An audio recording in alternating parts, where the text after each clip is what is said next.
يريدون أن يطفئوا نور الله بأفواههم ويأبى الله إلا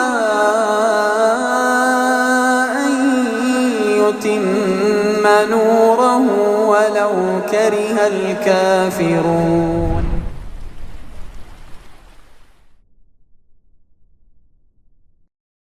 وبركاته.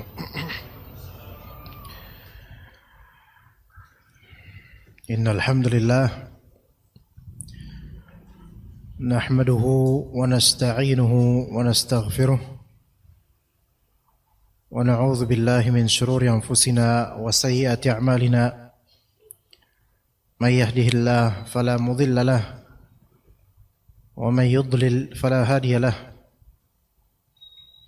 أشهد أن لا إله إلا الله وحده لا شريك له وأشهد أن محمدا عبده ورسوله لا نبي بعده. يا أيها الذين آمنوا اتقوا الله حق تقاته ولا تموتن إلا وأنتم مسلمون. يا أيها الناس اتقوا ربكم الذي خلقكم من نفس واحدة وخلق منها زوجها وبث منهما رجالا كثيرا ونساء واتقوا الله الذي تساءلون به والأرحام إن الله كان عليكم رقيبا. يا أيها الذين آمنوا اتقوا الله وقولوا قولا سديدا يصلح لكم أعمالكم ويغفر لكم ذنوبكم ومن يطيع الله ورسوله فقد فاز فوزا عظيما. فإن أصدق الحديث كتاب الله وخير الهدي هدي محمد صلى الله عليه وسلم وشر الأمور محدثاتها وكل محدثة بدعة وكل بدعة ضلالة وكل ضلالة في النار. أما بعد.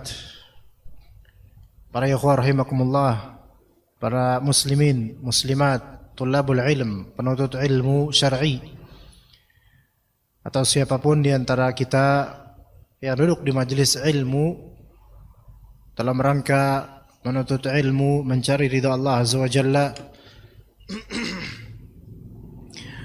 yang Allah Ta'ala dan Rasulnya beritakan kabar gembira bagi siapapun yang beriman dan juga beramal saleh, yaitu berupa jannah. Lebih spesifiknya lagi, di antara bentuk iman dan juga amal saleh yaitu menuntut ilmu syar'i, yang ganjarannya itu adalah kebaikan dunia dan juga akhirat. Kedekatan kepada Allah Ta'ala di dunia dan keselamatan dengan rahmat Allah di akhirat. Dari peluhnya datang ke masjid untuk menuntut ilmu, atas sebelum untuk melakukan salat maghrib berjamaah dan nanti salat isya berjamaah.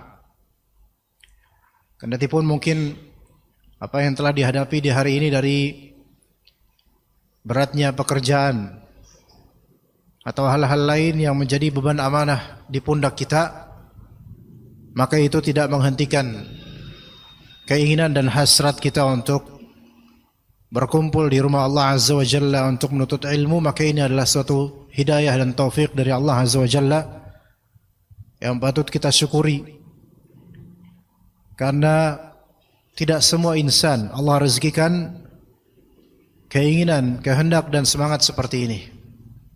Semoga Allah Subhanahu wa Ta'ala memberikan kebaikannya, hidayahnya, taufiknya, limpahan pahalanya dan ridhonya kepada kita, sehingga apa yang telah kita kerahkan dari upaya untuk menuntut ilmu di majlis ini bukanlah hal yang sia-sia di dunia dan akhirat. Allahumma amin. Sekitar tahun 2017 atau 2018, yang ketika itu ana boncengin tim, biasanya kameramen ana yang bonceng untuk pengiritan bensin. Ibaratnya seperti Nabi SAW dengan Mu'adz bin Jabal dan lainnya. Kameramen bawa kameramen dan ana mengendarai motor. Ketika itu motor ana masih Supra. Dan tim yang ketika itu di belakang ana sudah menjadi seorang ustadz di Sumatera. Alhamdulillah. Itu fadilah jadi kameramen ustadz. Ya, kameramen ustadz atau asisten ustadz. Asisten ustadz disingkat ASUS. Kameramen ustadz disingkat kamus. Ya. Maka jadi apa? Jadi ustadz. Tapi memang beliau ini penuntut ilmu dan punya sanad qiraat atau sanad Al-Qur'an. Karena kita inginkan beliau untuk belajar juga. Alhamdulillah sekarang menjadi guru di bidang Al-Qur'an. Saat itu Anda bertanya ke kameramen kita ini, gimana caranya untuk membuat kaki kita putih lagi, nggak hitam kayak gini, karena sering dibakar matahari ketika di jalanan. Namanya juga naik motor, nggak pakai kaos kaki, maka konsekuensinya belang-belang. Maka kata beliau, itu pertanyaan yang sudah lama ada di benak anak Ustadz. Anak lebih pengen juga untuk seperti itu, dan kita saling pandang satu sama lain antar ceker masing-masing. Alhamdulillah Anda dapatkan ceker beliau jauh lebih hitam daripada ceker Anda. Di situ Anda bersyukur. Ya. Kemudian Anda bilang ke istri juga, tapi istri bersyukur, kenapa Pak punya ceker seperti itu hitam?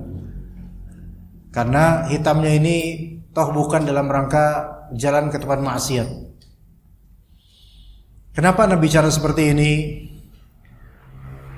Karena tadi di samping Anda, ikhwan yang sholat berjamaah samping Anda, itu cekernya sangat hitam.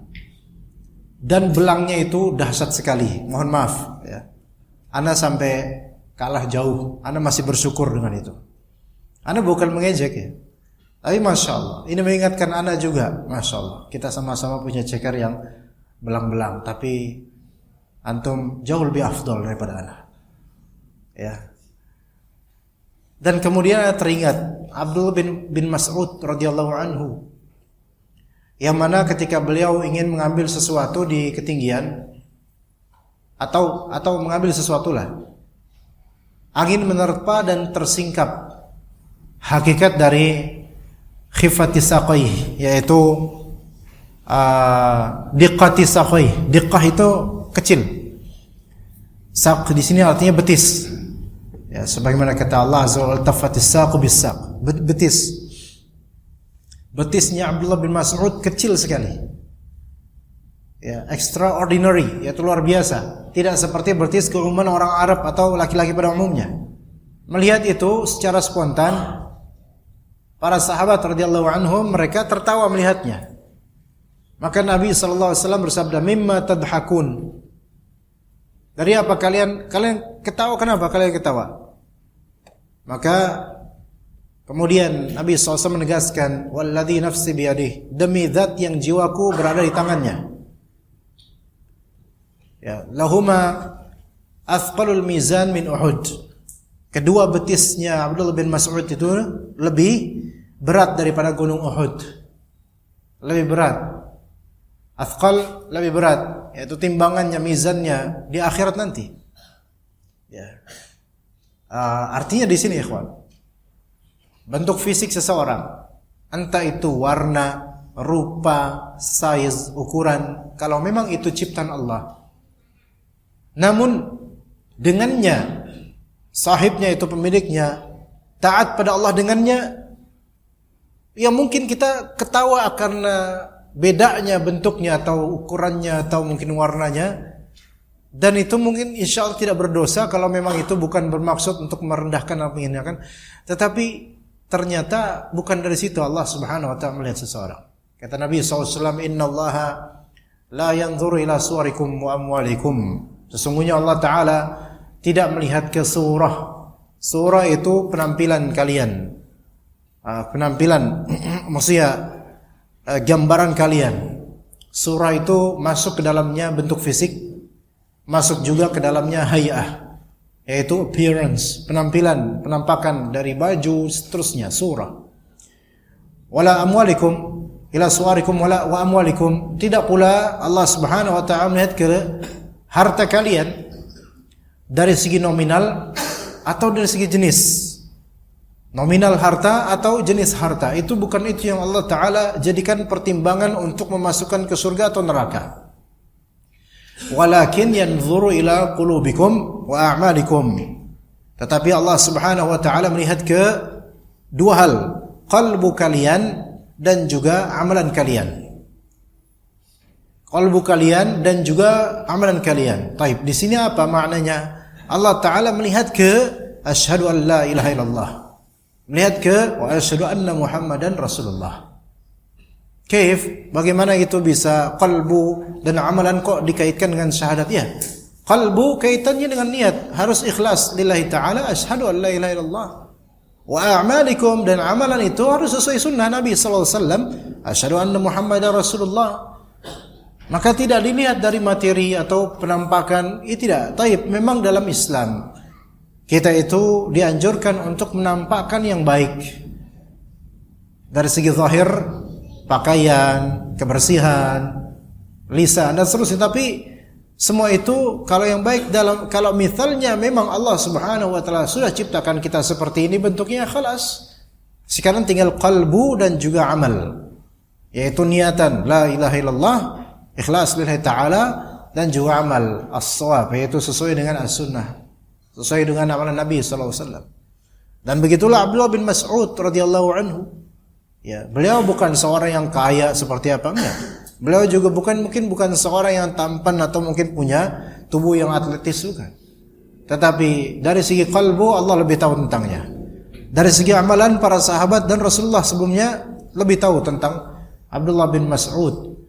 Maka jemaah sekalian ikhwah rahimakumullah, ya, bahkan justru apa yang telah antum kerahkan dari tenaga, upaya, keringat, pikiran dan segala curahan untuk menafkahi anak istri, maka itulah kemuliaan antum. Disitulah izzah antum wahai laki-laki. Disitulah kebaikan antum dan kewibawaan antum di mata istri dan juga keluarga. Allah Subhanahu wa taala menilai antum dari segi itu. Baik, kalau misalnya terjadi belang-belang di antara ikhwan kita, misalnya kakinya itu hitam, makin hitam, hitam makin hitam. Subhanallah, udah hitam, kemudian ditambah hitam dengan diperparah itu. Tapi itu karena apa? Karena jihadnya dia adalah mencari nafkah, maka itu kemuliaan dia di situ, masya Allah. Ya mungkin masya Allah, kenapa antum belang-belang gini seperti ini? Ya qadarullah, memang hari-hari nyari nafkah. Kenapa nggak pakai kaos kaki? Memang nggak biasa pakai, nggak cocok. Subhanallah, ya. Itu kebaikan, dan ini ada dapatkan sebagian ikhwan seperti itu. Karena sendalnya seperti itu. Ya, sendalnya itu tutup sebagian, buka sebagian, maka belang sebagian. Ya alhamdulillah. Kemudian sebagian dari ikhwan kita tangannya belang. Ya, ini hitam. Ini hitam, ininya makin hitam. Ya. Ya, masya Allah. Pas dia pakai talangan pendek, ya, maka kelihatan banget belangnya. Ya masya Allah. Akhi antum kenapa belang begitu? Ya ana biasa kerja, ya belang kayak gini. Ya. Sebagian dari ikhwan kita juga kerja sebagai driver online, Gojek dan semisalnya. Ya, yang mana setiap waktu 5 waktu menyempatkan ke masjid. Masya Allah. Kesolehan. Ya, ana kadang melihat sebagian ikhwan kita, maksudnya yang kelihatan mungkin sunnah, cingkrangan, jenggotan, dia Gojek dan dia tetap mengamalkan sunnah dan mengamalkan yang wajib. Itu yang harus kita support ikhwan. Kalau antum melihat teman-teman kita yang seperti ini, atau mungkin nggak mesti sunnah, nggak mesti nyunah deh, pokoknya rekan-rekan kita, saudara-saudara kita yang dengan kerasnya perjuangan di jalanan, ngantar barang, ngantar orang dan seterusnya, mungkin orderan sedikit, kemudian tetap ke masjid, minta sama Allah, antum melihat dia diberi taufik dan ilham untuk berdoa. Coba antum tanya setelahnya, akhi antum, Pak, berapa orderan hari ini? Mungkin orderan hari ini hanya berapa? Bukan belum mungkin. Coba setelah itu antum motivasi beliau dengan kalimat nasihat dan mungkin dengan sedikit dari sedekah. Insyaallah doa orang-orang yang dhaif seperti ini insyaallah makbul insyaallah. Ya, karena Islam ini dalam sebuah hadis ditolong melalui orang-orang dhaif di antara kaum muslimin. Ya begitu ya ikhwas sekalian. Maka ini menjadi motivasi teman-teman yang juga mereka pekerja keras karena mencari ridha Allah Ta'ala pun kemudian juga menuntut ilmu syar'i, maka ini kabar gembira buat antum dan motivasi buat antum. Antum orang-orang baik insyaallah. Baik, kemudian kita lanjut ke kitab tentang Yahya bin Ma'in rahimahullah Ta'ala, sahabatnya Imam Ahmad bin Hanbal rahimahullah. Yang mana Imam Yahya bin Ma'in ahli hadis. Dan di sini disebutkan beberapa masalah atau beberapa riwayat dan kisah atau kenyataan tentang beliau rahimahullah di halaman terjemahannya halaman 68. Kita akan mulai dari halaman 68 dari terjemahan insyaallah taala. Dikatakan oleh penulis rahimahullah taala, kullu haditsin la ya'rifuhu Ibnu Ma'in falaysa bihadits. Masyaallah. Setiap hadis yang tidak diketahui oleh Yahya bin Ma'in maka bukanlah hadis. Ini perkataan seorang ulama. Taib dikatakan di sini qala al-Imam Ahmad bin Hanbal, berkata Imam Ahmad bin Hanbal rahimahullah, kullu haditsin la ya'rifuhu Yahya bin Ma'in falaysa bihadits. Setiap hadis yang tidak dikenal oleh Yahya bin Ma'in maka itu bukanlah hadis. Artinya seolah-olah apa mafhumnya apa? Yahya bin Ma'in itu mengetahui semua hadis. Semua hadis sahih, bahkan yang dhaifnya Yahya bin Ma'in mengetahuinya. Sehingga kalau ada suatu hal atau perkataan dinisbatkan kepada Rasulullah SAW yang kemudian perkataan tersebut Yahya bin Ma'in enggak tahu, ini saya enggak pernah dengar hadis seperti ini, maka pastikan itu bukan hadis Nabi SAW. Itu hadis palsu. Ya. Maka dikatakan di sini Yahya bin Ma'in rajulun khalaqahu Allah li hadzal sya'n. Yahya bin Ma'in ini adalah orang yang memang diciptakan oleh Allah untuk urusan ini, untuk urusan hadis. Untuk urusan hadis, yuzhiru kadzibal kadzabin. Yang mana eksistensi Yahya bin Ma'in ini memperlihatkan kedustaan para pendusta di bidang hadis. Jadi ada individu-individu yang memang Allah Subhanahu wa taala ciptakan untuk spek tertentu yang tidak mampu dimampui oleh orang lain. Tidak bisa dilakukan oleh orang lain.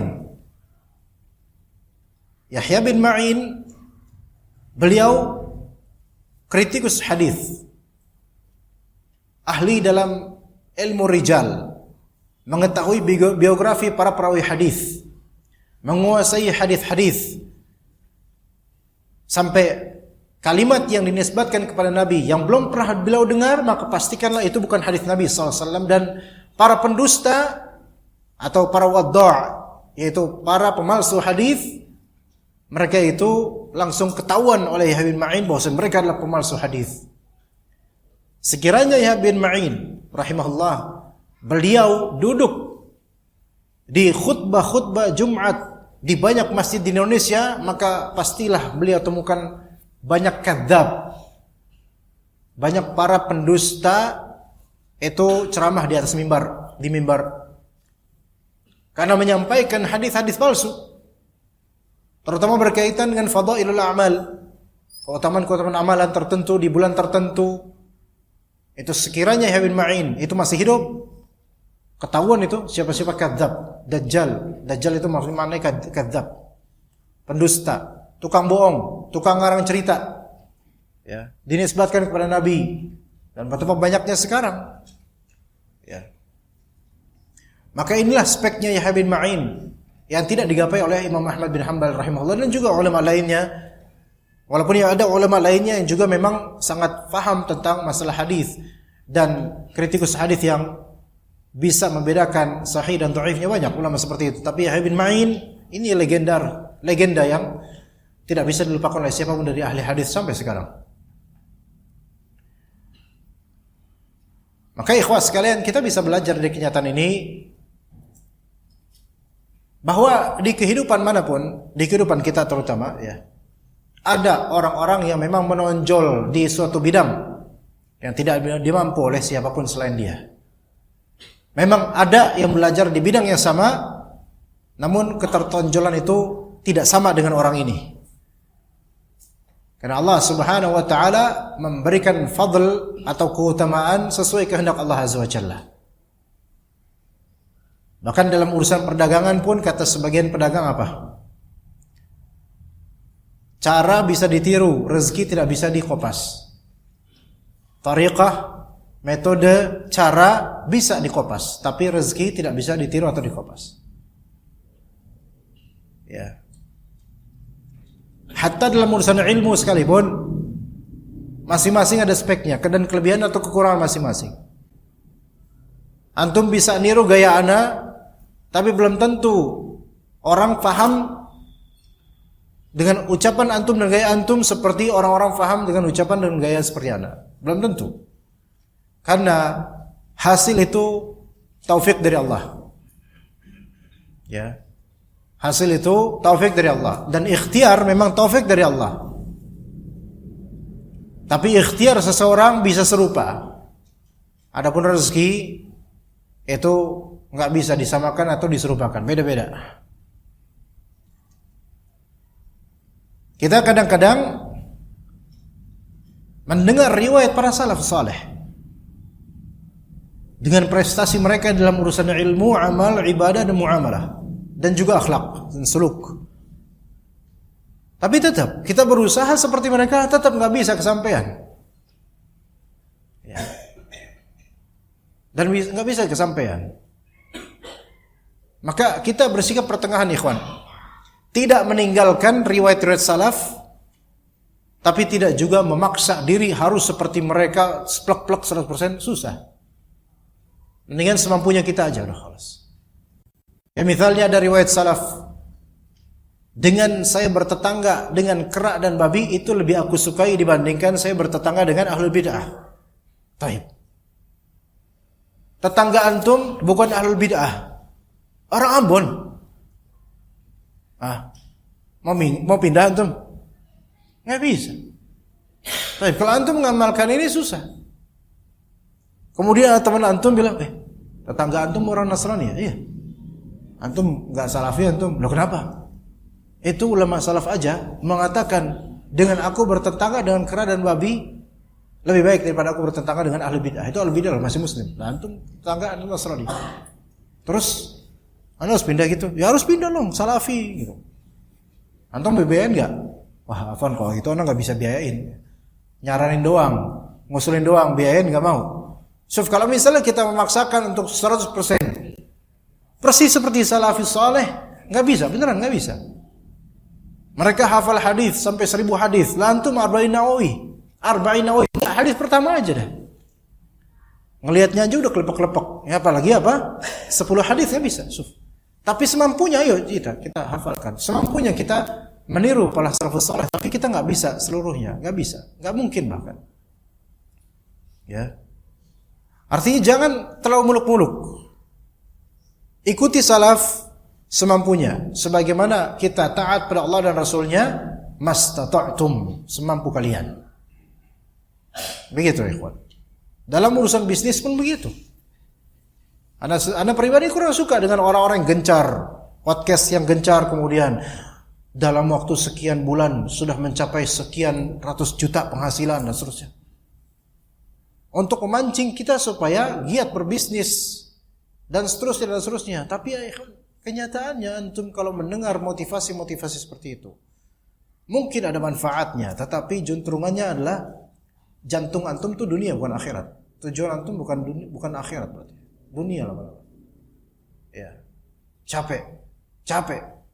Yang mana pada endingnya adalah dia bisa dapat rezeki seperti itu, menceritakan trik dan triknya seperti itu, kita ikuti trik dan triknya. Ternyata enggak sampai-sampai. Karena Allah Ta'ala membagi rizki sesuai kehendaknya, bukan sesuai rencana kita. Yang kata mereka manusia berencana, Allah yang menentukan. Tapi rencana manusia pun bisa merencana pun itu Allah yang menentukan gitu loh. Ya, seperti itu. Baik. Kita lanjut ke berikutnya. Abu Hatim Ar-Razi. Wa qala Abu Hatim Ar-Razi rahimahullah. Beliau mengatakan, "Idza ra'aita al-Baghdadiyya yuhibbu Ahmad bin Hanbal fa'lam annahu sahibu sunnah." Kalau Anda mengetahui orang dari Baghdad yang mencintai Ahmad bin Hanbal, maka ketahuilah bahwasanya dia adalah ahli sunnah. Ibaratnya, kalau ada orang Jakarta mencintai Ustadz Fulan yang merupakan tokoh ahli sunnah di Jakarta, maka ketahuilah Fulan ini adalah ahli sunnah juga. Faham gak maksud Anda? Gitu ya. Sebaliknya kemudian, wa idza ra'aitahu yubghidu Yahya bin Ma'in fa'lam annahu kadzdzab. Namun jika engkau melihat orang ini membenci Yahya bin Ma'in, maka ketahuilah bahwa dia tukang bohong. Belum ngerti kan?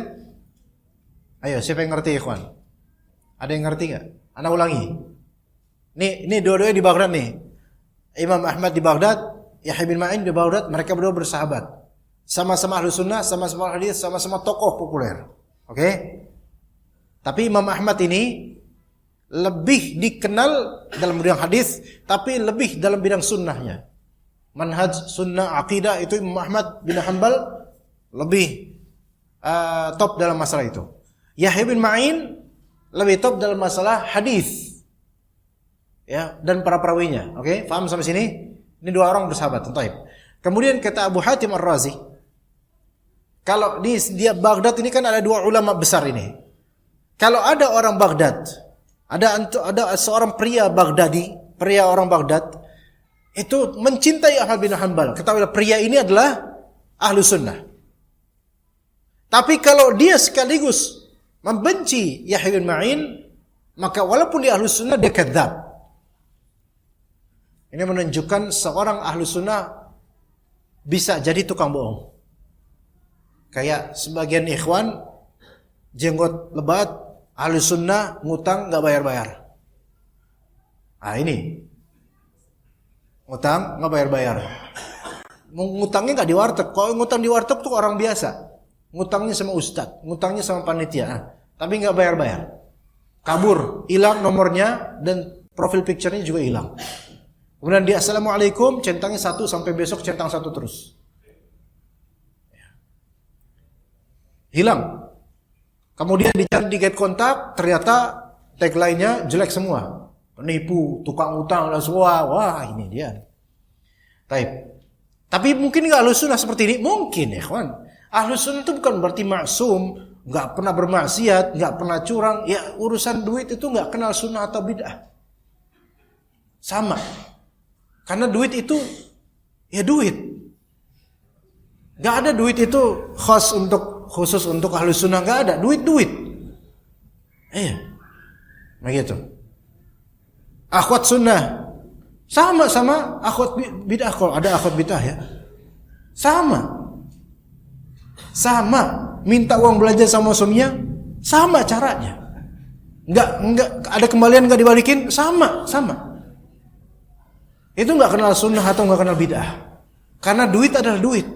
Enggak ada duit sunnah, enggak ada duit bid'ah. Nah, syuf di sini lihat. Jadi ahlu sunnah bukan berarti maksum. Selama dia tidak keluar dari alur pokok manhaj, maka dia masih ada kategori ahlu sunnahnya. Namun dengan kemaksiatannya ada gitu. Ya.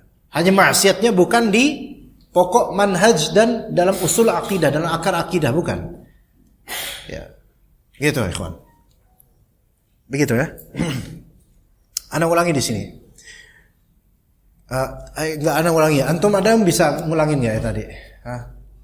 Imam Ahmad bin Hanbal pakar di bidang sunnah, oke? Sunnah di sini maksudnya akidah, amaliyah, gitu. Ya, Yahya bin Ma'in pakar di bidang hadis dan para perawinya, oke? Mereka berdua di Baghdad.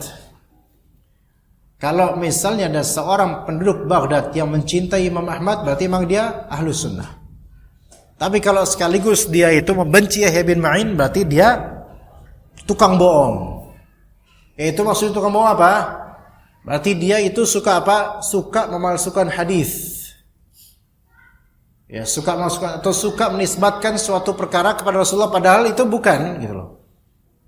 Nah, memang mencintai sunnah dia, mencintai ulama, mencintai akidah yang benar, tetapi kadang-kadang kelepasan atau saking cintanya sama akidahnya atau saking cintanya sama sesuatu, maka dia memalsukan hadis. Ini parah memang. Ini terancam neraka, betul, terancam neraka. Tapi dia mencintai sunnah, cuman dia punya kesalahan yaitu kadzib atas nama Rasulullah SAW. Nah biasanya yang seperti ini ketemu Yahya bin Ma'in itu ditebas. Makanya orang-orang seperti ini benci sama Yahya bin Ma'in. Begitu ya kawan. Berarti gini, kalau misalnya antum ada seorang orang Jakarta, ikhwan Jakarta, dia mencintai asatidah kita, ustadz-ustadz besar seperti Ustadz Abdul Hakim Abdad hafizallah. Taib, dia sahibus sunnah.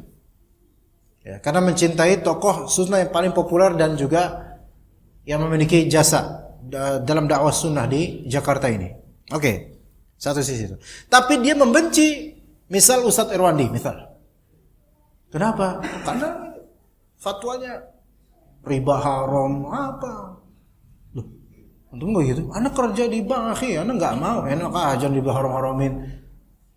Kalau anak kerisan emang Ustadz itu mau mempekerjakan anak. Gitu. Misal, ya. Maka kita katakan, ya dia sahibus sunnah, ya dia suka sunnah. Tetapi dia pecinta riba gitu loh. Artinya haram. Ya kita katakan seperti itu. Tapi dia mencintai sunnah, iya. Dia ngaji sama kajian sunnah, iya, kajian sunnah. Ada yang seperti itu. Ya. Anda teringat kembali, baru kemarin Anda ceritakan di sebuah masjid. Tahun 2018 atau 2019. Antum kalau tahu MJS tuh, Masjid Jenderal Sudirman. Ya. Besar itu masjid itu. Rame. Anda dulu ada kajian Jumat Maghrib dulu, Jumat keberapa gitu. Habis kajian, ada salah satu ikhwan. Beliau nanya kan, minta fatwa gitu. Ustaz, Anda ada tawaran buat kerja ribawi di bank. Ana udah sekian bulan, 6 atau 7 bulan gak kerja nih Ustaz. Itu dia. Tapi Ana ada tawaran nih, kerja di bank ribawi, tapi bank konvensional. Gak sebut nama dia. Gimana Ustaz? Boleh gak ada kerja di situ Ustaz? Ana bilang, gak boleh lah. Loh kenapa Ustaz? Ya riba, gak boleh, antum penghasilan haram nanti. Ah masa, kan yang riba mereka, bukan saya cuma kerja doang. Iya antum ya susah ngomong, ya udah itu riba itu nggak boleh. Riba itu bukan hanya orang yang makan riba ya doang yang dapat laknat. Tapi yang mencatat pun dapat itu. Antum termasuk di situ nanti. Masa haram Ustaz? Iya, haram. Dia kecewa dengan jawaban Ana. Ana tanya, antum sudah nanya, antum sudah minta tanya ke ustaz lain belum? Udah. Nanya ke siapa? Ana nanya ke Irwandi katanya. Ngomongnya gitu. Ngomong gitu enggak ustaz, bukan ustaz Irwandi. Ana udah nanya ke Irwandi katanya. Padahal usianya itu mungkin di bawah Ana loh. Ana udah nanya ke Irwandi. Astagfirullah, ngomongnya enak banget itu. Terus jawaban beliau apa? Sama kayak antum gitu. Ya emang haram kata Ana. Dia matanya tuh kayak mau nelan anak, jelek. Matanya tuh kayak kecewa gitu, kayak mengintimidasi anak supaya berubah gitu jawabannya itu. Enggak haram. Enggak boleh Pak, antum enggak boleh situ. Haram. Ya udah Ustaz, kalau begitu ana mau boleh enggak ana cari ustaz lain untuk minta fatwa ini, jawaban fatwa ini. Fadhol antum tanya aja yang lain ustaz lain. Boleh enggak Ustaz kalau misalnya ada ustaz lain terus jawabannya ternyata beda sama antum? Boleh. Boleh kata ustaz itu, boleh enggak Ustaz? Ya terserah antum, tapi antum gimana? Jadi ikhwan ini apa? Dia berusaha cari pembenaran. Dapat ustaz fulan pakar muamalah kontemporer, jawabannya enggak sesuai dengan hawa nafsunya. Dengan alasan dia udah 6 bulan nganggur. Ntar kalau saya enggak kerja-kerja makan apa Ustaz? Ya dia bilang, ya makan nasi akhi, antum makan nasi insyaallah malaunya. Ya, waktu itu belum ada kalimat dari mana duitnya, belum ada kalimat itu. Makanya beliau nggak ngomong kayak gitu. Nah, Terus nanya ke anak nggak puas juga. Akhirnya belum cari, nggak tahu dah. Jangan-jangan nanti ada tagline legenda mengatakan sampai sekarang dia masih mencari fatwa gitu. Jangan-jangan begitu. Ya subhanallah, ada yang seperti ini ikhwan. Ngaji sunnah, cinta sama beberapa asatidzah sunnah, tapi untuk beberapa poin yang nggak sesuai nafsunya nggak ikutan. Ya. Ibaratnya mencintai Imam Ahmad bin Hanbal karena menegakkan akidah dan sunnah, tapi membenci Yahya bin Ma'in karena ketahuan belangnya dia, gitu loh. Gitu loh, ya. Nah, di sini udkhulu fis silmi kaffah. Masuklah kalian ke Islam secara menyeluruh, jangan setengah-setengah. Ya. Ya mau ke sunnah jangan setengah-setengah, ikhwan. Nanggung. Tapi kemudian kata di sini qaulu Ibnu Ma'in, perkataan Ibnu Ma'in, "Idza katabta faqammis wa idza haddatsta fafattish." Bila Anda mencatat, yaitu menulis hadis maksudnya, lengkapilah tulisan itu. Dan bila Anda menghikayatkan sebuah hadis, maka lakukanlah penelitian terhadapnya. Nanti Anda jelaskan. Dikatakan oleh penulis Hafidz rahimahullah, wa Yahya bin Ma'in huwa sahibul manhajil azim fi talaqqil ilmi wa nasrih. Yahya bin Ma'in, beliau adalah orang yang memiliki metodologi hebat dalam mempelajari dan menyebarkan ilmu. Seperti apa itu? Idh yaqulu kalimatahu allati sarat dustural muhadditsin wal ulama.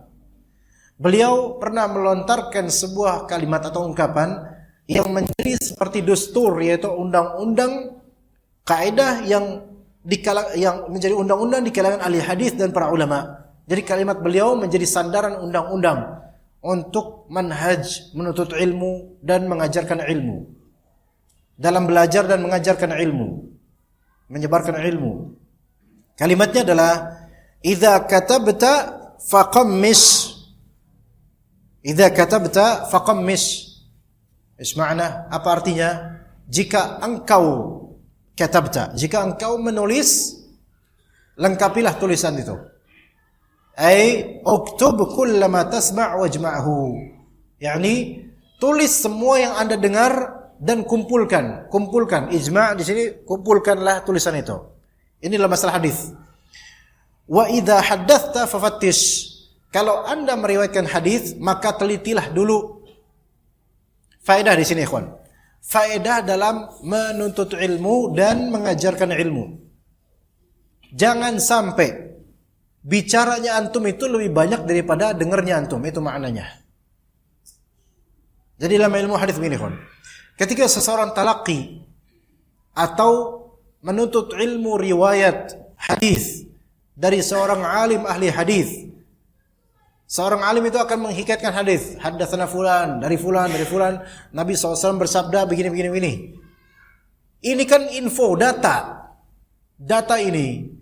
Antum kalau catat, kata Yahya bin Ma'in, jangan terlewatkan sedikit pun dari huruf dan lafal. Harus lengkap, karena setiap dari huruf dan lafal ini faedah, hujjah.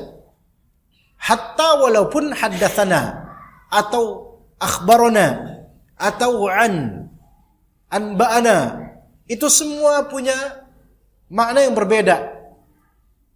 An'anah ya, itu berbeda dengan akhbarana dan seterusnya, banyak ya. Nah, Yahya bin Ma'in itu sangat teliti dalam masalah ini sehingga beliau menganjurkan kepada siapapun ahli hadis yang belajar, kalau misalnya kalian mencatat hadis, catat yang lengkap, jangan separuh-paruh. Karena kalau kepotong, repot nanti di sanad atau di matan hadis, repot di penilaian. Maka yang lengkap. Nah, nanti ketika itu sudah terkumpul, wajma'hu, terkumpul semuanya, kalian kan nanti menyebarkan hadis, jadi guru, jadi ahli hadis yang banyak orang menimba ilmu hadis dari antum dan riwayat.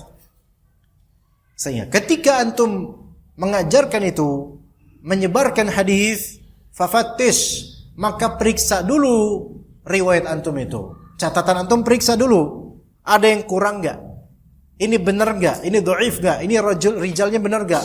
Dan seterusnya. Nah, faedah lain kalau dicerminkan sekarang, ikhwan, dicerminkan ke sekarang nih. Antum kalau belajar, ya, Misal, nggak bisa antum catat gitu aja semua kalimat ustaz. Nggak bisa. Ya. Melainkan karena ustaznya mungkin kecepatan atau memang ya gerakan antum untuk menulis nggak begitu lama, nggak begitu cepat. Ya. Maka boleh di sini antum ambil poin-poin aja dulu, tapi harus antum ingat ustaz ini bilang apa. Misalnya ustaz bilang kunci kebahagiaan adalah disabar terhadap ketaatan pada Allah, sabar daripada maksiat pada Allah, dan sabar terhadap takdir. Dan yang kedua yaitu bersyukur terhadap Allah Azza wa Jalla. Antum kan nggak bisa nyatat itu semua secara komplit, tapi antum catat poin intinya. Kunci kebahagiaan sama dengan sabar dan syukur, selesai. Namun nanti kata Ibnu Ma'in, wajma'hu, kumpulkan. Yakni ketika di rumah antum tulis tambahannya yang antum ingat. Kunci kebahagiaan adalah sabar dalam ketaatan, sabar dari maksiat, dan sabar terhadap takdir. Kemudian yang kedua, syukur terhadap nikmat Allah Azza wa Jalla. Ini yang tadi Ustaz katakan, Anda masih ingat. Anda ulangi lagi. Ini azan beneran tak? Hah? Udah?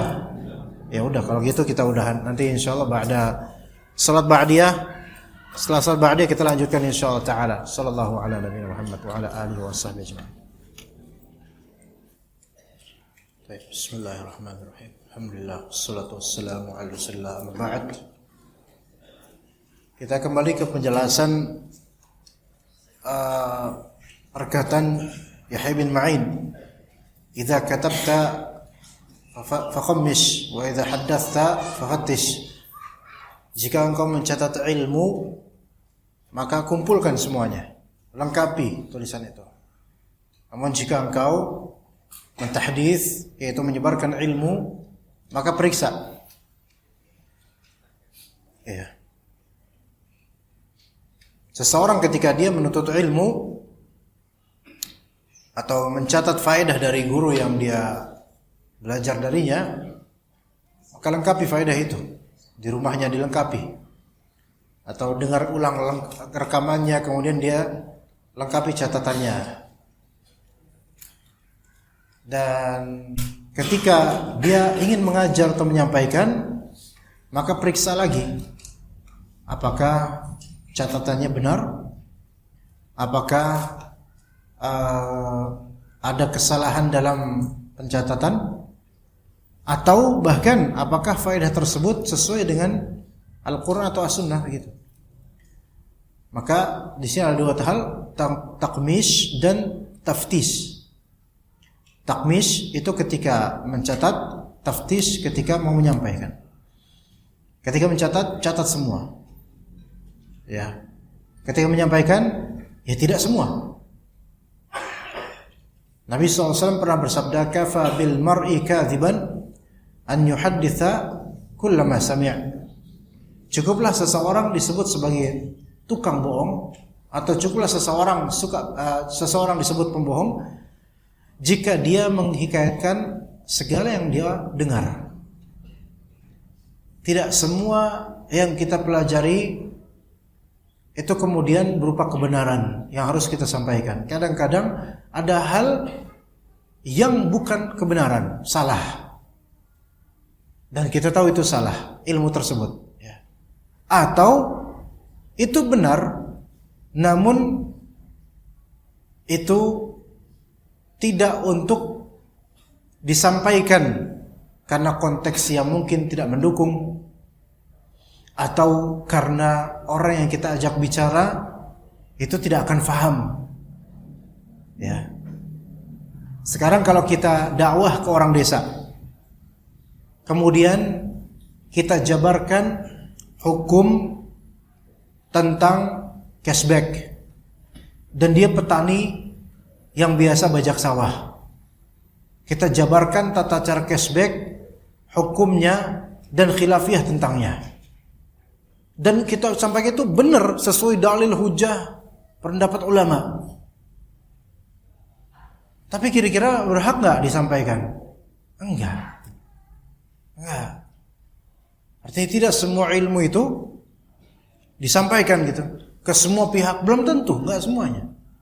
Ada konteks tertentu yang memang tidak layak diucapkan atau disampaikan. Karena Nabi SAW ketika bertanya ke Mu'adz bin Jabal, "Ya Mu'adz, atadri ma haqqullahi 'alal 'ibad wa ma haqqul 'ibadi 'ala Allah?" Wahai Mu'adz, apakah engkau tahu apa hak Allah atas hambanya dan apa hak hamba yang pasti dipenuhi Allah? Maka Allah wa Rasul alam. Maka Rasul sampaikan hak Allah atas hamba al ya'buduhu wa la yusyrik bihi syai'a. Menyembah Allah saja dan tidak berbuat syirik sedikitpun. Adapun hak hamba yang pasti ditunaikan Allah adalah alla yu'adziba man la yusyrik bihi syai'a. Allah tidak akan mengadab siapa yang tidak berbuat syirik. Allah Ta'ala tidak akan mengadab orang yang tidak berbuat syirik sedikitpun. Baik. Ya Rasulullah, kata Mu'adz bin Jabal, afala ubasyiru bihin nas? Ya Rasulullah, boleh enggak saya kabarkan ini ke orang-orang? Maka kata Nabi SAW, la tubasyirhum fayattakilu. Jangan kamu kabarkan faedah tadi ke orang-orang. Takutnya mereka nanti akan bermudah-mudah. Maka Mu'adz bin Jabal pun tidak menyampaikan hadis itu ke siapapun kecuali setelah Rasulullah SAW wafat, karena ta'atsuma, karena takut dosa. Maka baru disampaikan oleh Mu'adz bin Jabal radhiyallahu anhu. Begitu ikhwan. Ya. Jadi sebelum kita menyampaikan, validasi dulu, benar enggak ini yang akan kita sampaikan. Jangan sampai ini yang kita sampaikan adalah hadis maudhu' atau hukumnya marjuh dan salah. Sampaikan yang kita lihat itu benar. Makanya ikhwan, ketika seorang dai lebih banyak ceramahnya daripada nyimak ilmunya atau bacanya, akan didapatkan banyak kejanggalan dan kesalahan, baik pada fatwanya, pada cara ceramahnya, pada sikapnya, karena orientasinya ada suatu perubahan. Maka dai, misal dia banyak jam terbang atau banyak jam dakwahnya, misalnya ngajarnya banyak, itu harus diimbangi dengan banyak menyimak. Kalau misalnya dalam sehari 3 kali kajian, maka hendaknya dalam sehari itu diimbangi dengan 3 kali membaca kitab atau 3 kali menyimak kajian-kajian ulama. Begitu. Ya. Untuk menerapkan bagaimana biasanya penuntut ilmu, para masyayikh, para ulama, mereka lebih banyak menyimak daripada menyampaikan. Begitu. Namun yang menjadi trendy sekarang ini ceramah-ceramah yang template. Ustadz-ustadz kondang yang gak bakal nyebar ilmu kecuali kalau diundang. Entah dia acara tabligh akbar, tahlilan, marawisan, sunatan, khitanan, tenanan. Ya. Dai kondang, belajar malas, nama tenar, dan khutbah atau ceramahnya template semua dari awal sampai akhir gitu aja dulu.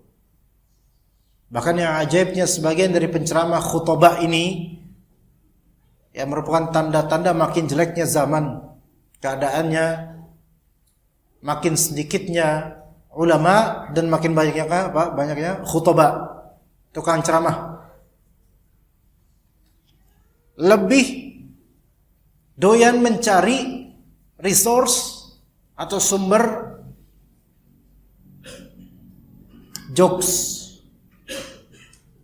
Paham maksudnya?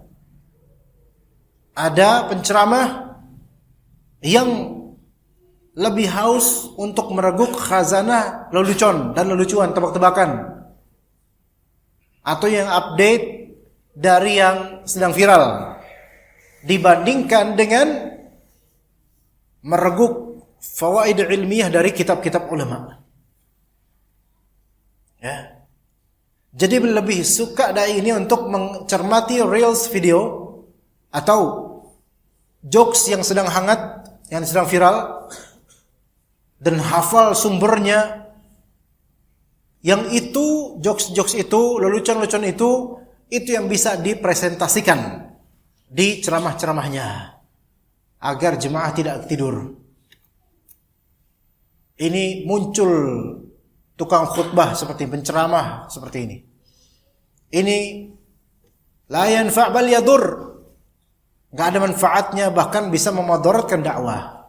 Insyaallah dai-dai sunnah enggak gini, ikhwan. Enggak gini, alhamdulillah. Dai-dai sunnah yang kita kenal enggak gini. Masyaallah. Mereka masyaallah dai sunnah masyaallah. Enggak, dai-dai dari kalangan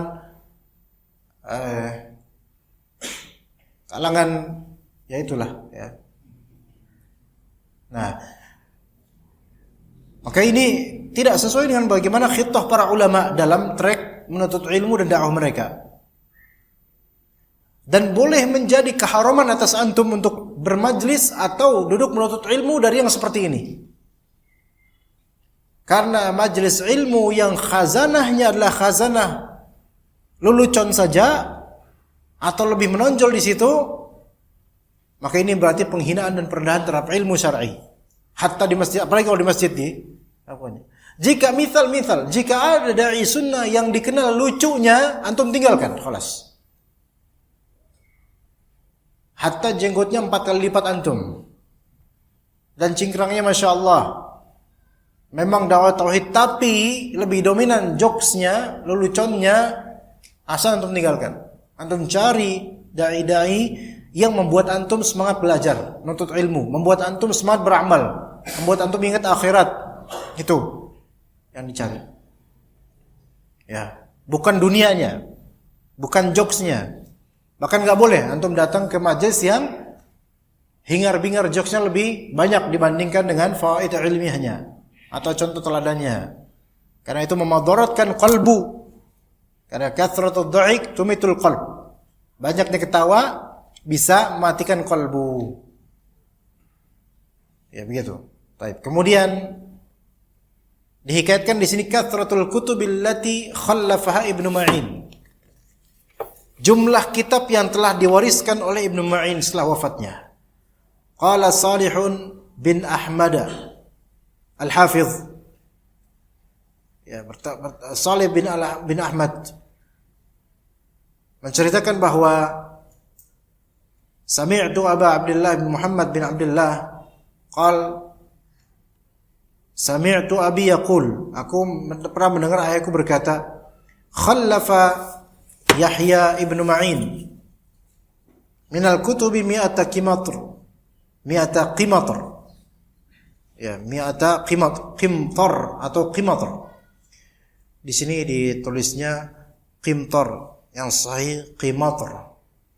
Wa arba'ata asyara qimatr, yang baca sahih qimatr bukan qimtar. Ya, bukan qimtar, qimatr. Jadi Yahya bin Ma'in mewariskan kitab sejumlah 114 qimatr. Apa itu qimatr? Al-Murtada, ini bukan Al-Murtadi, salah.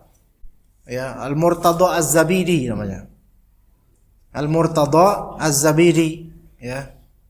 Biasa dikenal Az-Zabidi. Menjelaskan dalam kitab Syarh Al-Ihya, yaitu Ihya Ulumuddin karya Al-Ghazali rahimahullah, itu dijelaskan disyarah oleh Al-Murtada Az-Zabidi rahimahullah dengan cetakan yang banyak sekali, berjilid-jilid. Dalam Syarah Ihya, Al-Murtada Az-Zabidi menyebutkan al-qimatr maknanya safatun yusawwa min qasab tusanu fihi al-kutub. Qimatr adalah sejenis keranjang yang terbuat dari bambu. Qasab itu bambu. Ya, qasab itu adalah tanaman apa? Qasab itu tanaman yang kayak tanaman tebu. Bambu, tebu itu qasab namanya. Apa nama Indonesia apa tuh? Tanaman yang model kayak gitu, yang punya rongga, punya ruas itu loh. Kan tebu kayak gitu ya kalau salah. Hah? Tebu kan ada apanya tuh? Ruas-ruasnya tuh. Bambu juga itu, namanya qasab. Nah, ini ada keranjang terbuat dari anyaman qasab, anyaman bambu dan semisalnya. Ya. Itu biasa dulu tusanu fil kutub, dibuat di situ kitab-kitab ditaruh di situ. Nah, itu 114 rak yang terbuat dari anyaman bambu. Kita juga punya, ikhwan. Antum biasa ngeliat kan kayak gitu? rak buku dari anyaman bambu, ya enggak? Ada enggak? Pernah lihat enggak? Masa enggak pernah? Antum orang mana sih? Rak buku tapi dari anyaman bambu. Iya, ya begitulah. Nah, itu 114 jumlahnya. Ya, bayanginlah rak kayak gini. Tapi dari bambu, dari qasab. Ya, ada 114. Itu karya satu orang, Yahya bin Ma'in. Ya. Kemudian atau bisa aja di situ bukan karya beliau. Bisa aja itu kitab yang dimiliki oleh beliau.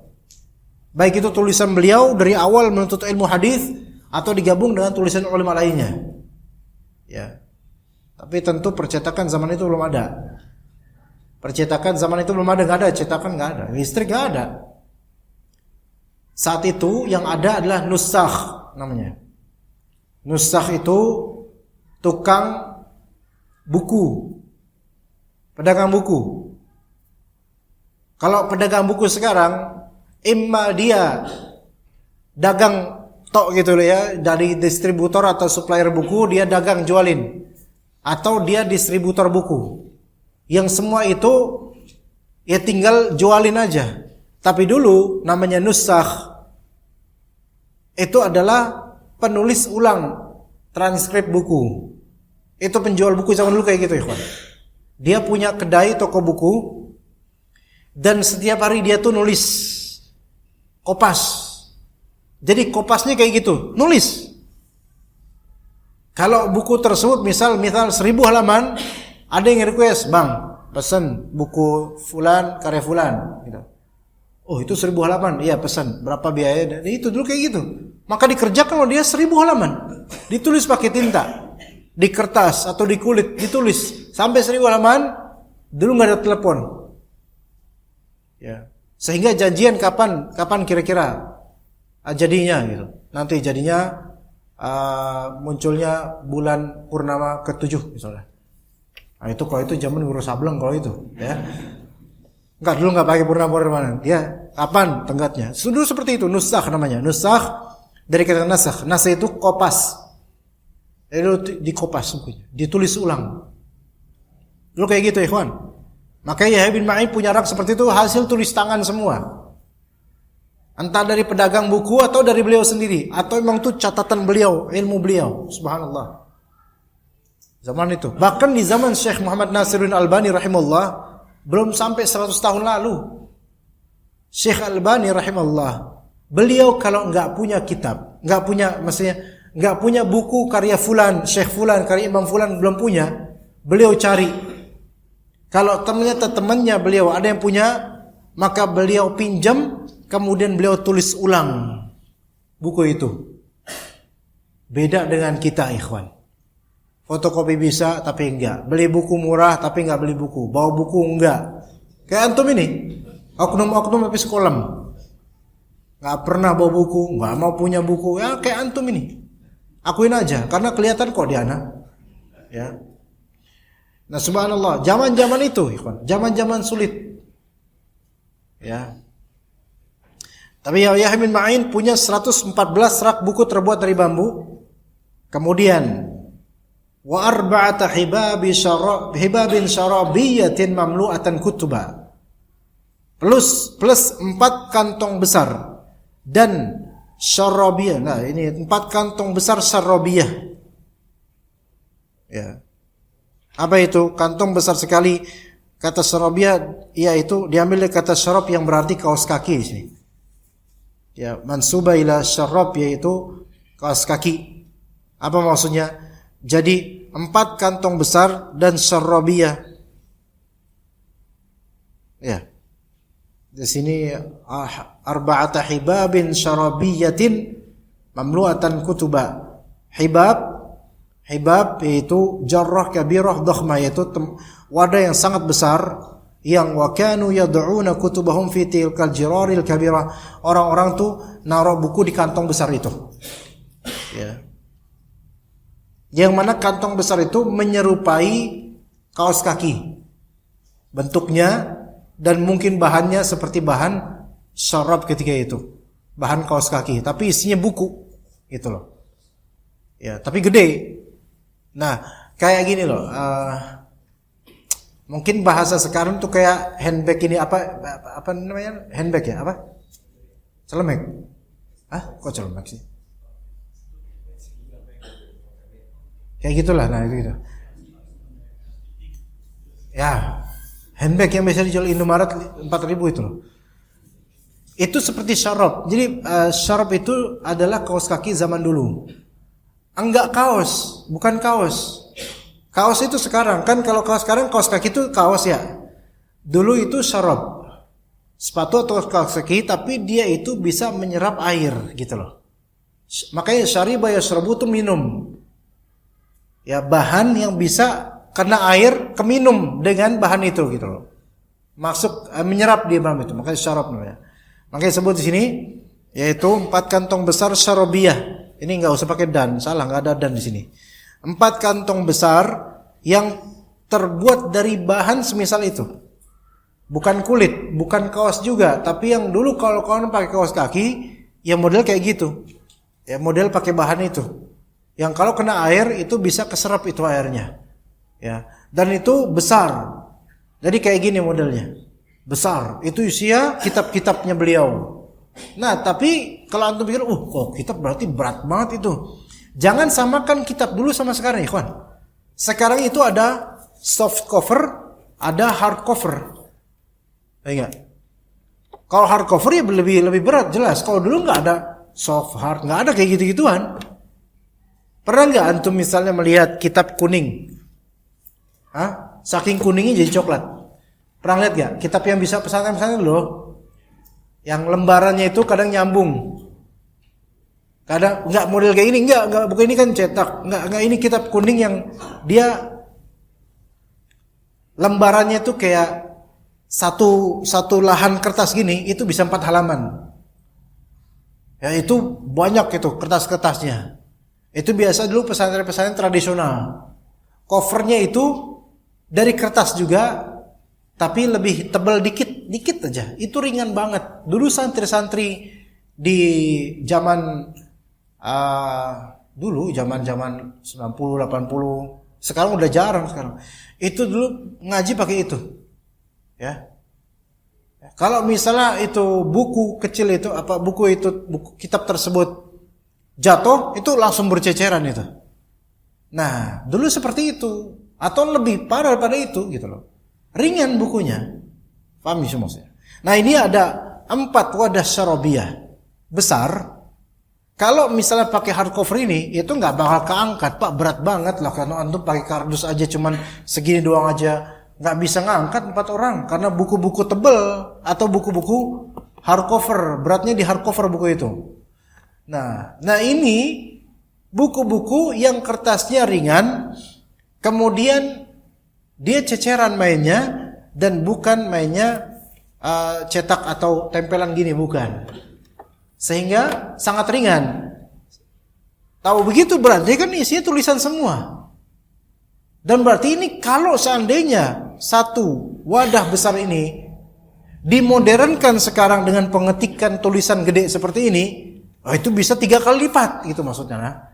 Artinya itu banyak banget dokumentasi beliau gitu loh. Catatan beliau itu luar biasa banyak.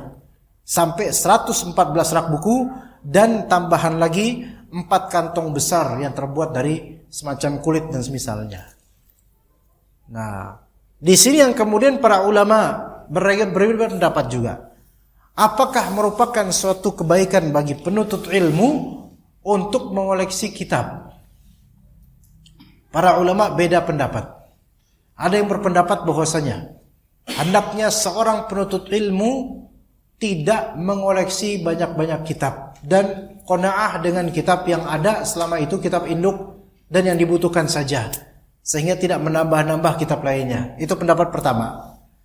Pendapat kedua, hendaknya seorang penuntut ilmu yang punya hasrat besar dalam ilmu mengoleksi banyak kitab walaupun belum dibutuhkan sekarang.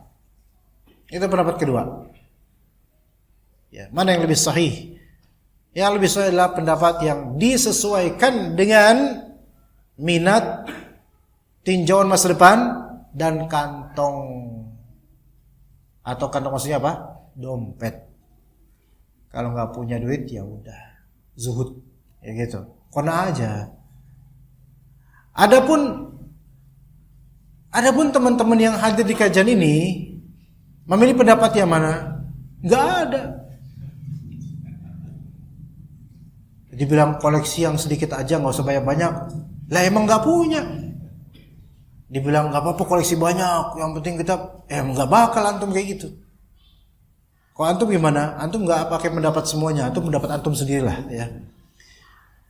Maka yang sahih adalah disesuaikan dengan minat. Karena setiap talibul ilm itu asalnya beda-beda. Ada talibul ilm yang kalau dia punya banyak sekali kitab, maka dia tidak akan mampu menuntut ilmu, bahkan futur. Ada seperti itu. Ada seorang ikhwan, beliau punya perusahaan besar dan beliau bahkan punya TV. Bukan TV kayak monitor antum, bukan, maksudnya TV dakwah. Tapi antum nggak tahu dia punya. Ana pernah ke rumahnya. Ini orang tajir yang minta ampun, orang Jawa. Di rumahnya ada kolam renang. Ana belum pernah berenang di kolam renang itu, tapi pernah syuting di situ untuk dakwah. Karena beliau punya TV. Kemudian beliau punya satu ruangan perpustakaan mewah, buku-bukunya sampai berlantai-lantai gitu. Bukan berlantai, maksudnya raknya itu sampai tinggi itu, harus pakai tangga untuk naik. Perpustakaan beliau tuh banyak buku-buku umum. Ketika itu beliau baru hijrah. Bukan ke Yathrib, bukan ke Habasyah, bukan. Hijrahnya di sini apa? Ya taubat dari masa lalunya gitu. Lagi semangat-semangatnya. Satu ketika Anda menemukan satu karton besar di rumahnya. Pak, ini apa, Pak? Kitab loh, Pak. Masya Allah, Pak. Anda lihat kitabnya Fathul Bari, cetakan terbaik. Syarah Sahih Muslim Nawawi, cetakan terbaik. Ini mewah-mewah semua kitab-kitab yang itu ustadz beneran aja belum tentu baca. Ini antum baca, Pak? Ya kapan-kapan insya Allah Anda baca. Ini orang baru hijrah kemarin sore, sebelum terbenam matahari, baru kemarin. Artinya belum lama hijrah, semangatnya tinggi. Sudah punya, karena punya harta, orang punya duit tuh ngapain aja gampang ya. Iya, orang tiba-tiba punya TV aja. Tiba-tiba beli rak aja, kita beli buku banyak aja. Lah ini ustadz beneran itu harus puasa Daud untuk dapat kitab. Nah, ini Masya Allah. Tapi Anda yakin sampai detik ini beliau nggak bakal baca itu kitab-kitab. Satu karton gede itu nggak bakal baca. Karena misplace, salah tempat, salah tujuan, salah arah. Mengira bahwasanya kalau baru hijrah itu udah bisa baca kitab Arab. Ya akhi, kitab Arab kecil, kutip kecil ini aja, zikir pagi petang versi Arab aja. Anda yakin beliau nggak bisa? Apalagi Fathul Bari, ustadz beneran aja. Itu belum tentu bisa paham Fathul Bari, beneran Pak? Ikhwan, salah ini, sufliat. Kalau talibul ilm ghulu dalam semangat seperti ini, salah. Ya, yang ada futur nanti terbebani dengan banyaknya kitab, banyak pilih-pilih, nggak bakal paham antum. Ya, terkesima karena punya uang. Kalau punya uang itu akses tuh gampang emang. Makanya ini salah ini. Nah, nggak ada arahan, nggak ada bimbingan dari ustadz yang benar gitu. Antum misalnya baru hijrah nih, oke, anak beli pokoknya terjemahan Ustaz biar anak paham. Kemudian antum buka pustaka apa yang paling bagus-bagus, buku yang paling menarik ya. Anak pengen baca, pokoknya anak pengen hijrah total. Ya, gitu. Tapi nggak mencari petua ustadz atau bimbingan gitu, nggak cari di Shopee, cari Tokopedia, cari website toko-toko buku atau percetakan misal menemukan pustaka Azam. Ya, tafsir Al-Baghawi, tafsir Qurtubi, tafsir At-Tabari, tafsir Fathul Qadir, tafsir ini, syarah sunnah karya Al-Baghawi, bukan yang Al-Muzani. Ini yang syarah sunnah Al-Baghawi. Terjemahan itu berak-rak itu. Ini supaya lengkap hijrah saya beli semua kitab ini. 1 jilid aja sampai 10 tahun ana yakin gak bakal khatam. Futur duluan. Walaupun terjemahan. Makanya teman-teman sekalian, antum kalau belajar butuh arahan. Jangan karena merasa baru udah hijrah, merasa ini semua dihabak. Enggak, ikhwan. Ilmu kadang-kadang menjadi racun. Ilmunya orang-orang kibar itu bisa menjadi racun bagi orang-orang sigar. Iya. Bocil antum ajarin kos, tan yang di matematika. Sinus ini apa? Iya, kosinus dan seterusnya apa itu? Kita aja yang udah menua aja nggak ngerti itu apaan. Ya nggak ngerti lah anak-anak. Ya seperti orang baru hijrah ditalkin dengan ilmu level tinggi. Itu mabuk itu. Kesurupan bahkan nanti ya. Keluar jin-jinnya aja nggak betah mungkin. Itu. Jadi butuh arahan ya kawan tuh. Jangan karena merasa udah kenal sunnah terus semua dihabak, enggak. Gitu. Wah, Masya Allah, ini ada 3 pertanyaan ini. Ini ikhwan atau akhwat? Udah. Akhwat. Akhwat 2, ikhwan 1. Anda ada hadiah parfum sebenarnya. Tapi cuma 2 nih parfum yang Anda bawa, gimana nih? Hah? Coba ikhwan yang nanya, siapa yang ikhwan nanya? Ikhwan yang nanya siapa? Antum bukan, Pak? Yang ikhwan tadi yang nanya siapa? Antum? Oh. Mau parfum enggak, Pak? Wah, mau juga deh. Cuma 2 pernah.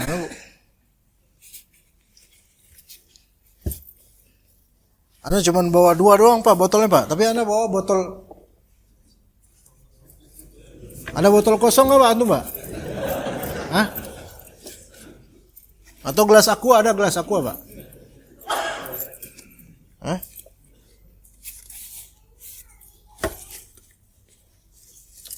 Ini Anda bawa bibit, Pak. Kalau antum mau, nanti Anda ceburin. Tapi nggak ada botol kosong. Ada? Nanti, Pak. Kita ketemu nanti ya. Berarti kalau ini buat akhwat, berarti ini buat akhwatnya. Tapi jangan dipakai buat keluar ya. Mungkin buat suaminya mungkin. Oke. Gimana? Antum dapat parfum, tapi pertanyaan antum nggak ada baca. Ayo.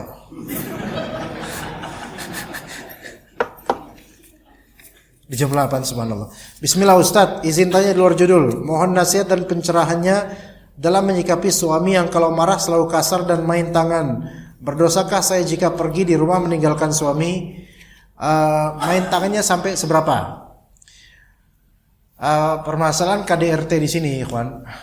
Ada verbal dan ada juga dengan fisik ya. Kalau verbal dengan kalimat yang kasar menyakitkan, atau dengan fisik dengan main tangan. Tapi kalau misalnya main tangan di sini seperti apa? Kalau cuma nyubit doang, udahlah maafin aja. Ya, mungkin gemes dia. Tapi kalau misalnya sampai memukul apalagi wajah, maka ini sudah pelanggaran baik dari segi syariat ataupun dari segi perdata, ya. Ini termasuk KDRT. Tapi ala kulli hal di sini katakan suami yang kalau marah selalu kasar, selalu main tangan, maka ini levelnya udah beda. Hanya saja Ana tidak bisa mengatakan pergi atau enggak. Maksudnya udah udah bisa aja, enggak boleh Ana bilang gitu karena Ana enggak tahu. Ini hanya sebatas kertas yang tertera di atasnya tulisan menurut istrinya. Dalam masalah rumah tangga ini enggak bisa kemudian kita langsung menjawab sesuai dengan kertas gini aja karena khawatir menjadi hujah bagi akhwat ini untuk melakukan sesuatu. Melainkan Anda nasihati, kalau memang anti sudah tidak memungkinkan untuk bersabar, maka hendaknya konsolidasikan antar keluarga. Gitu. Kalau memang anti nggak bisa memendam sendirian, maka konsolidasikan antar keluarga, namun jangan atau anti nasihati keluarga anti agar tidak terlalu emosional dalam menghadapi perkara ini, melainkan secara kekeluargaan tanpa perdebatan keras, tanpa itu. Paham di sini, Khon? Karena kerap kali Ketika seorang istri misal sudah tidak tahan dengan suaminya, apapun alasannya itu, kemudian diberitakan ke keluarganya, kadang keluarga itu nggak terima, melebihi istri yang nggak terima, gitu loh. Berlebihan. Banyak dari keluarga perempuan itu galaknya itu iblis aja takut, gitu loh. Keterlaluan, ya. Padahal si perempuan ini atau istri ini nggak sebegitunya marahnya, gitu loh. Ya. Kadang orang yang nggak ngalamin itu responnya lebih parah daripada yang ngalamin sendiri, gitu loh Pak ya. Maka bertakwalah kalian kepada Allah, gitu. Bertakwalah kita kalau kita punya anak perempuan, adik perempuan, bertakwalah dengan bersikap menyikapi hubungan kritis rumah tangga adik atau anak perempuan kita. Jangan berlebihan, karena apapun sikap berlebihan itu efeknya buruk dan akan dihisab di hari akhir. Pertanggungjawabannya juga berat. Yang kadang kala boleh jadi nih suami zalim misalnya, namun dibalas oleh keluarga istri lebih zalim daripada suami. Itu nanti yang menang di akhirat ya suami itu, karena dia dibalas lebih zalim lagi. Jadi jangan standar aja sesuai syariat Allah Azza wa Jalla. Kita kan punya syariat kekeluargaan aja. Ini wahai ibu ya, boleh berdosakah saya jika pergi di rumah meninggalkan suami? Kalau misalnya madaratnya sampai ke cedera yang parah, ya maka itu diperbolehkan kalau memang sudah punya pengalaman dengan cedera parah, baik secara syar'i maupun secara perdata. Tetapi saya tidak mengatakan untuk Anda diperbolehkan seperti itu. Nggak tahu, kalau Anda nggak tahu, ini klaim Anda aja. Ya, klaim Anda aja. Tapi saya sarankan agar kalau tidak tahan, rundingkan dengan keluarga dan tahan emosi keluarga. Konsolidasikan semua musyawarah dengan baik dan berazam untuk beriktikad baik agar semua makin bagus, makin baik. Itu. Ya, saya nggak mengatakan boleh untuk Anda, ya gitu. Dan semoga Allah Taala memberi hidayah pada suami ini. Ustadz, anak 4 tahun bolehkah diberikan hadiah game handphone dengan syarat hafal surat pendek? Game, maksudnya diberikan apa? Hadiah game handphone? Hah? Diberi hadiah handphonenya atau gamenya? Boleh main game gitu ya? Main game pada asalnya itu boleh. Kalau game itu game yang boleh, pada asalnya boleh gitu. Game sederhana gitu loh. Apalagi game anak-anak yang masih sangat sederhana untuk merangsang intuisi atau kecerdasannya. Ya, maka itu pada asalnya diperbolehkan. Ya. Tapi dengan syarat hafal surat pendek. Anda rasa baiknya boleh game, tapi kalau bisa tidak game handphone. Kalau bisa tidak game handphone. Melainkan game yang berbentuk fisik, ya, bukan handphone. Ya, karena kadang kalau dijanjikan game handphone ini akan menjadi kebiasaan ke depannya. Dikira handphone. Anak itu nanti usia ke depannya udah biasa game handphone, itu akan mencari yang lain. Mencari dan membuka yang lain yang kita tidak tahu. Kalau bisa jangan seperti itu. Kalau bisa bukan game handphone. Ya, tetapi pada asalnya selama game itu safe, aman, sebenarnya boleh. Untuk dijadikan sebagai hadiah, boleh main sebentar. Boleh main sekian waktu durasinya. Begitu wallahu alam. Tapi gamenya game yang tidak membuka aurat. Usahakan game yang tidak menampakkan wajah atau bentuk fisik yang sempurna. Begitu. Tapi itu susah ditemukan sekarang ya kawan. Ya enggak? Ada enggak sekarang game Minesweeper misalnya? Minesweeper tahu enggak, ikhwan? Saking jadulnya antum enggak tahu bahkan. Game dulu Minesweeper, Solitaire. Itu padahal itu kan di folder yang sama, Pak. Kok bisa Solitaire dong yang antum tahu, Pak? Oh, berarti suka main kartu ta. Itu enggak boleh main kartu. Enggak boleh main kartu. Karena apa? Karena itu mendidik untuk main kartu. Itu nggak boleh, baik kecil apalagi anak kecil atau orang dewasa. Juga di dalam kartu itu kan juga dia ada wajah-wajah, kan nggak boleh. Assalamualaikum warahmatullahi wabarakatuh. Waalaikumsalam warahmatullahi wabarakatuh. Afwan Ustaz, ada titipan pertanyaan. Gimana hukumnya jika wanita jadi TKW sedangkan wanita itu termasuk safar tanpa mahram? Nggak boleh. Tidak boleh perempuan jadi TKW. Tapi gimana kalau misalnya dia safarnya pakai mahram, maka itu mungkin boleh. Mungkin boleh. Anda bilang mungkin boleh. dari segi safarnya, karena dia pakai mahram. Nanti dia stay di sana menjadi mukim di negara TKW-nya, di negara di sana, misalnya Taiwan misalnya, ya, dia mukim di sana. Oke, berarti bukan safar ketika di sana, tapi perjalanan dari sini ke sana safar, pakai mahram, wajib. Itu mungkin boleh, Anda bilang mungkin boleh karena masih ada tinjauan berikutnya. Perempuan kenapa harus kerja jauh? Itu tinjauan lainnya. Itu masalahnya. Muskilah. Banyak akhwat-akhwat TKW di Taiwan, di Malaysia, di tempat-tempat di negara lain. Mereka baru hijrah setelah udah jadi TKW. Tapi kalau mau pulang pun kontrak masih panjang. Mau dibatalkan kontrak harus kena charge sekian banyak. Gimana ikhwan? Mana antum? Tetap gak boleh Ustaz. Balik ke Indonesia. Biar yang penting hartanya halal. Hartanya halal bro. Tapi antum mau gak biayain charge-nya? Wah kalau itu anak ngangkat tangan. Nah ini ya susahnya di sini ikhwan. Inilah dilematisnya di sini. Si malakawai di sini. Sana salah, sini salah. Maka kita berdoa supaya anti-anti yang udah hijrah balik ke Indonesia nanti kalau udah kontrak selesai. Kalau anti punya duit banyak dan ternyata charge-nya itu 50 juta, anti punya 60 juta, 50 juta bayar. Antum cepat-cepat, anti cepat-cepat ini. Gitu. Tapi ya berat, 50 juta hilang cuma, Masya Allah. Ya. Yang bagus adalah antum biayain fulanah ini. Dah, ukhti, balik ke Indonesia. Ana nikahin nanti. Terus charge-nya gimana? Bayar sendiri. Ya sama aja bohong. Kan itu yang dicari, gitu kan. Nah di sini, namun ada alasan tertentu sehingga istrinya harus TKW, seperti kredit utang yang sangat besar, dan mereka tidak mempunyai barang berharga yang bisa dijual. Sedangkan kalau suaminya jadi TKI, itu butuh biaya yang sangat besar. Allah alam, ana tidak mengatakan boleh, enggak. Allah Ta'ala punya cara yang jauh lebih baik. Istri jangan jadi TKW, beneran. Antum kalau antum punya anak, ini udah punya anak atau belum, anda nggak tahu. Fitnahnya besar ikhwan. Sekarang antum di Indonesia, istri antum dilepas jadi TKW. Emang antum menjamin tuh istri ngapain di sana? Apalagi di negara kafir. Yang tadinya udah hijrah di Indonesia, malah sekarang hijrah ke negara kafir. Itu malah nggak boleh. Apalagi perempuan. Emang nggak bisa kerja di Indonesia?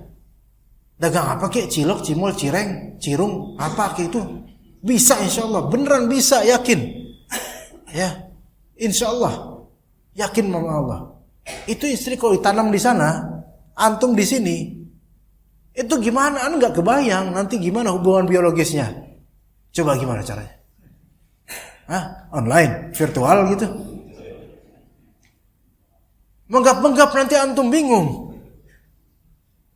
Terus, aduh Ustaz, pas sudah istri jauh, baru antum komplain, Ustaz, anak kangen istri, tapi anak ini nggak tersalurkan, Ustaz. Boleh nggak Ustaz nikah lagi? Ini, waduh ini antum miskin pengen nikah lagi gimana? Ustaz biar menjaga fitnah. Antum yang bikin fitnah dengan apa? Istri dibiarkan ke sana, itu fitnah buat antum. Beneran lebih baik bersama sih. Beneran nasihat anak, jangan dilepas. Benar, madarat buat dia, madarat buat antum, madarat buat anak. Anak mau dibawa kemana? Jadi TKW juga. Atau di Indonesia amantum kehilangan sosok ibu. Kasihan tuh anak.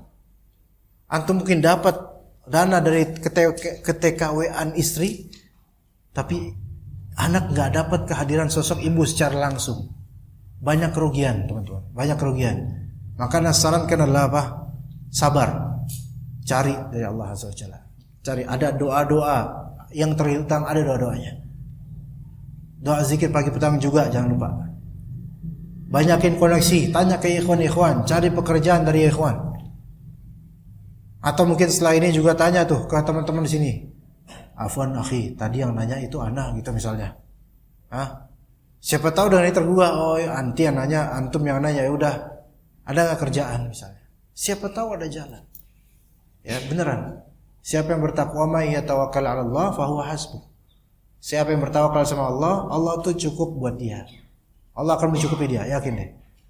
Kalau antum pengen pelanggaran seperti ini, menjauhkan dan Madaratnya besar buat agama masing-masing, buat buat ibadah masing-masing, akidahnya juga.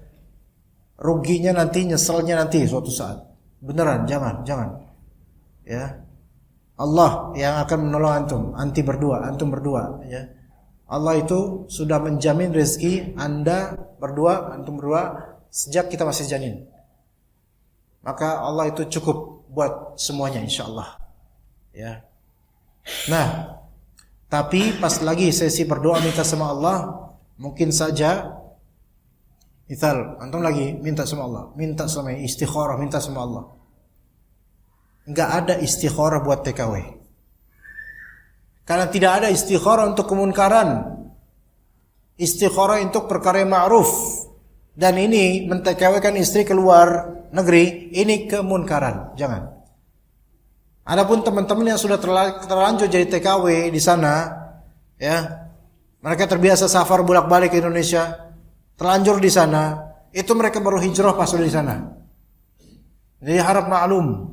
Tapi yang udah kenal sunnah di sini di Indonesia, terus jadi TKW, bahkan dipisahkan, istri biarkan pergi. Subhanallah, antum pria macam apa? Malulah antum. Malu sama Allah yang paling pertama. Istri udah dideketin sama Allah, antum jauhin. Janganlah. Ya, bekerja, cari nafkah, insyaallah bisa, insyaallah dengan izin Allah. Enggak ada yang enggak insyaallah, semua insyaallah bisa. Bisa insyaallah. Banyak yang ikhwan-ikhwan di sini punya pengalaman susahnya kerja, tapi alhamdulillah sekarang masih hidup, mapan dan seterusnya. Banyak orang-orang yang sekarang kaya, dulunya tuh lebih buruk mungkin kondisi dari antum berdua. Tapi insyaallah bisa. Orang yang ahli maksiat ada dijamin sama Allah rezekinya apalagi antum berdua. Maka enggak boleh demi mencari sesuatu rezeki yang sudah dipastikan, kemudian antum menggadaikan sesuatu yang tidak pasti, yaitu apa? Agama. Kita enggak pasti agama gimana nanti. Hati-hati ini, kesian istri nanti. Kesian. Mulai jadi nanti pergaulannya beda, pulang-pulang beda. Ini banyak yang seperti itu. Lihat di kampung aja. Suaminya kerja di kampung, istrinya dijadikan pekerja di kota. Kena pergaulan kota. Pas pulang, istrinya punya penghasilan banyak, suaminya tetap nguli di kampung. Beda. Sikapnya udah beda. Udah gitu istrinya sudah punya bukan penghasilan duit aja, penghasilan suami lain. Alhamdulillah. Kita nggak tahu cuma sekarang kerusakan apa disebabkan jauhnya suami dan istri terus menerus. Mungkin masih lebih ringan kalau suaminya yang merantau, istrinya di kampung, itu mungkin masih lebih ringan. Tapi kalau ini istri yang dibiarkan merantau, ini di luar nurul, tidak habis fikri dan tidak manuk akal. Nggak bisa. Antum ahlus sunnah. Ketika antum ahlus sunnah, lihat bagaimana sunnah Nabi SAW. Gak ada sunnah Nabi SAW istri kemudian dibiarkan dagang jauh, keluar kota, keluar negeri biar cari nafkah. Antum kayak gak percaya sama Allah kalau misalnya antum rajul, laki-laki qawwamuna 'ala nisa bima faddalallahu ba'dahum 'ala ba'd wa bima anfaqu min amwalihim. Antumlah yang bertanggung jawab, wahai ikhwan. Cari kerja. Hatta antum kemudian menyeretkan kaki saking susahnya nyari kerja. Nabi SAW nyuruh kita ya'zim, atau ketika seseorang laki-laki mengikat kayu bakar yang dia kumpulin berserakan di jalanan, dia kumpulin, dia ikat, digopong untuk dia jual. Padahal yang dijual itu apa? Sebenarnya yang dijual itu kayu yang enggak digunakan oleh orang-orang, tapi dia kumpulin untuk jadi kayu bakar untuk dijual di pasar. Itu lebih afdol daripada antum minta-minta. Artinya laki-laki itu izzahnya di sini, ikhwan. Dan tidak ada yang hina dalam pekerjaan selama itu halal. Hatta yang dikumpulkan kayu bakar yang berserakan, dikumpulkan, diikat, dibawa, ikhtiar, selama itu halal, bismillah, berkah. Dan anda yakin ini suami kalau misalnya ikhtiar lebih percaya sama Allah, Allah akan berkahi, pasti Allah berkahi. Istrinya bahkan gak perlu kerja nanti, insya Allah gak perlu kerja, suaminya insya Allah yang kerja. Ya, gak perlu TKW-TKW-an, gak perlu TKW. Di Indonesia ini banyak pekerjaan. Beneran. Coba sekali misalnya, dagang apa? Atau misalnya ini minta sama teman-teman di sini al-ikhlas. Anda butuh modal akhi. Nah, untuk berazam untuk bisa mutar modal itu, akan bisa insyaallah. Ya akhi, Anda dulu awal nikah bahkan Anda enggak punya. Anda dulu kerja di bintang pelajaran dari saya, karena Anda enggak bisa. Anda mulai dagang ketika itu. Anda mulai dagang dari apa? Sarung. Maksudnya anak dagang udah sebelumnya udah pernah dagang sama ibu anak juga dagang. Cuman untuk nafkah betul-betul. Sarung dimulai dari 3 ikhwan. 3 pieces sarung anak hunting di Tanah Abang. 3 pieces sarung. Ketika itu anak udah punya jenggot, udah punya jadi ustadz lah intinya. Tapi anak pengen ikhtiar. Dan mulai dari 3 sarung. Dari 3 pieces sarung harga 65 ribuan. Anak jual secara online. Alhamdulillah ada yang beli.